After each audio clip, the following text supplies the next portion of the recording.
المدينة التي نحن فيها بر، يعني كان معي بعض الزملاء إلى بر نتغدى فيه. فلما تغدينا قلت لواحد منهم قم نتمشى.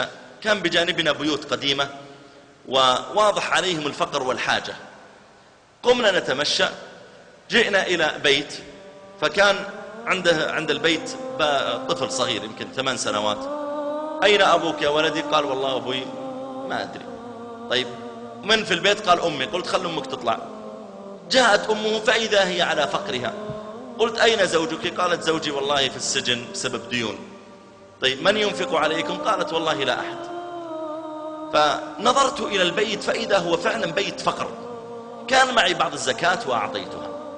فمررنا على بيت آخر وإذا امرأة واقفة عند الباب. أمام البيت مزرعة صغيرة جدا يمكن 5 متر في 5 متر تقريبا. قلت لها السلام عليكم، أين زوجك؟ قالت والله زوجي ميت. طيب عندك أحد من أولادك؟ قالت نعم. قلت ممكن واحد يخرج إلينا؟ قالت ما يستطيعون. ادخل أنت وانظر إلى أولادي. فدخلت فإذا 4 أطفال أكبرهم عمره تقريبا 15 سنة، وإذا كل ال4 معوقين وعندهم مرض أعصاب ما يستطيع يتحكم لا في يديه ولا في رجليه. وإذا هم الأرض اسمنت ما فيها يعني حتى بلاط ولا فرش، وهو كل غرفة واحدة هذا المطبخ وكل شيء، ومبطوحين على بطونهم بجانب يعني كلهم رؤوسهم أمام بعض، وبينهم في النص مقطع كوسة وجزر مسلوق، ويأكلون بأفواههم، ما يستطيع يتحكم بيده ويأكل بفمه. فقلت هؤلاء أولادك؟ قالت نعم هؤلاء أولادي معوقين كلهم. قلت طيب يا أختي، طيب ما يعني حالهم على الحال، يعني ما في كرسي متحرك؟ قالت من وين كرسي متحرك؟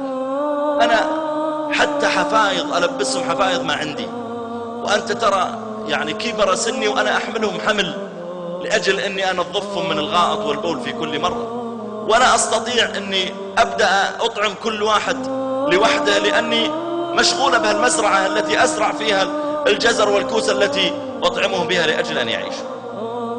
هؤلاء أولادها بين يديها. إذا رأيت أولادك سليمين قل ربي أوزعني أن أشكر نعمتك التي أنعمت علي.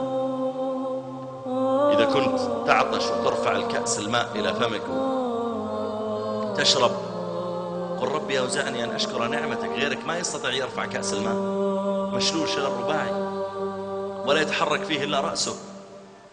إذا رأيت نفسك مستورا، ابنتك وزوجتك عندك في البيت وتخرج وترجع وهم في البيت، قل ربي أوزعني أن أشكر نعمتك. أقول إذا رأيت عرضك مصونا قل ربي أوزعني أن أشكر نعمتك التي أنعمت علي. إذا رأيت نفسك تعبد الله ولا تعبد صنما ولا بقرة ولا تعلق صليبا ولا تمضي إلى كنيسة قل ربي أوزعني أن أشكر نعمتك التي أنعمت علي. إذا كنت تصحو في الصباح مؤمنا وتمسي مؤمنا قل ربي أوزعني أن أشكر نعمتك التي أنعمت علي. كلما كان الإنسان شاكرا للنعمة عارفا بها أحبه الله تعالى أكثر وأزاده من النعم.